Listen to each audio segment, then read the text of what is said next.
The laughter struck like a slap across the room, sharp, loud, and cruel. Hey, sweetheart, what happened to your face? Lose a fight with your own frying pan. The words hung heavy, pulling every eye toward the young waitress as she set a plate of food on the table.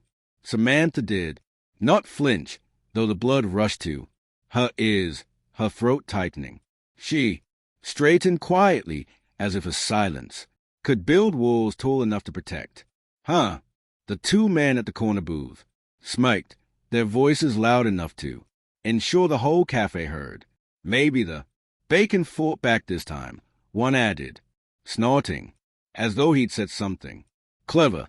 Samantha turned away, her face a map of old, rough scars that had long stopped healing. She didn't bother defending herself. She had learned it long ago that words were wasted on people who only saw what was skin deep. That a man sitting alone near the window sat down, his coffee, his gaze following Samantha's quiet retreat behind the counter. His weathered hands, strong despite their age, trembled as he adjusted the worn cap on his head. The emblem stitched into the fabric had faded, but the memory it held remained, sharp as the day it was earned. His eyes dropped to the waitress's wrist, just visible beneath her rolled sleeve, a small tattoo, faint but unmistakable, 27. Bravo! His heart clenched. He hadn't seen that unit mark in years. Samantha moved mechanically, wiping the counter, pouring coffee, pretending not to feel the weight of the room pressing in on her. But her mind wandered to a desert sky where the scent of burning oil mixed with sweat and sand, where adrenaline drowned out fear, where she had once been Doc Sam, the combat medic who ran toward the explosion's point 5 years ago. She had promised Captain Daniel Reeves she would get them all home.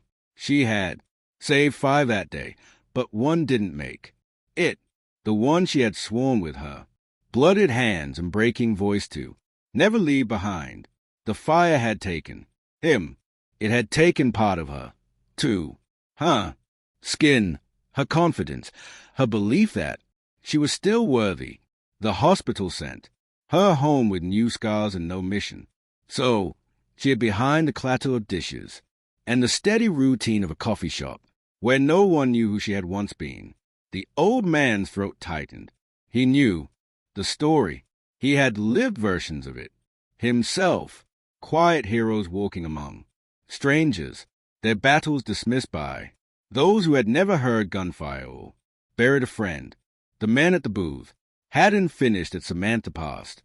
Again, one stuck out his foot, catching her ankle just enough to make her stumble.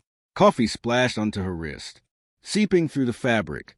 Careful, soldier, the man Jared. Don't lose.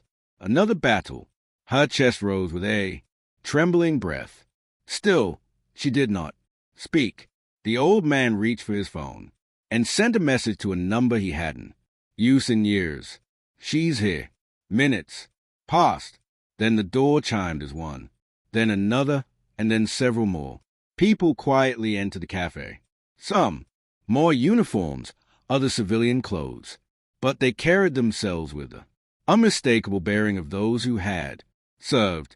The laughter at the corner booth faltered as a room filled with silent witnesses, men and women scarred like strangers who were not strangers at all. Point one of them, a woman with silver hair and a steady limp, approached Samantha and placed a folded American flag on the counter. Captain, Ree wanted you to have this. Said you carried us all home. Samantha's breath caught. Her silence cracked. I thought I failed him.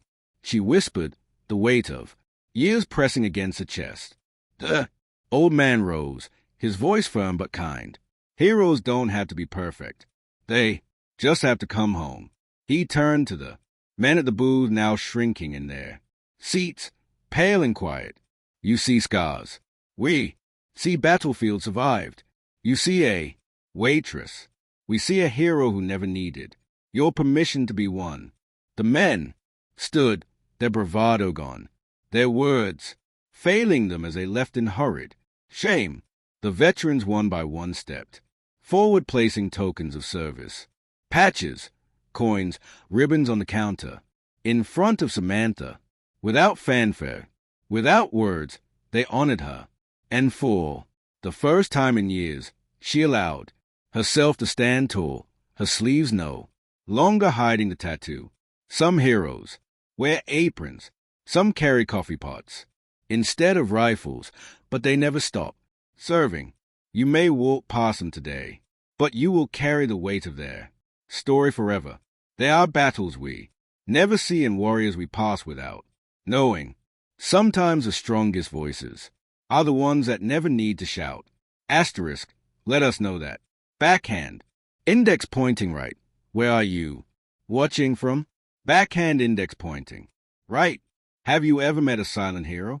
Backhand index pointing right. Share your story in the comments and subscribe for more stories that honor those who carry unseen scars.